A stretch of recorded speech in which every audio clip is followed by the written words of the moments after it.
Correu o Leonardo, invadiu, vai marcar, bateu, sobrou, bateu, tirou de dentro, sobrou mais uma vez, olha o tiro, vai marcar, vai entrando,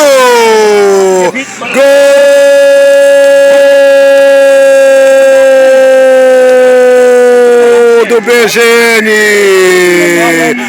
o bate-rebate dentro da área, a bola ficou oferecida ali para o meio campista do time do BGN fazer o segundo gol. Agora o BGN tem 2, o time da Arena Vaca Velha 0.